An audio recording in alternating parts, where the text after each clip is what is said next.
Okay.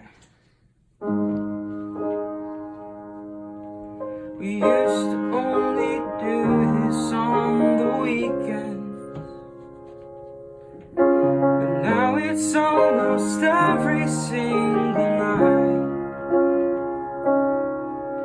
I hear you down the hallway back there puking.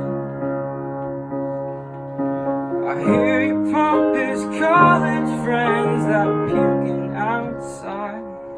And so pull your drawers and fill your sinks with everything exactly how I hate it all to be. 'Cause I'm not trying to hold your hand, won't pass through me.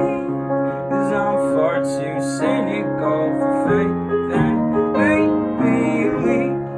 And there's no such thing as love. We just felt vulnerable without a God, without a crutch or anything else to believe.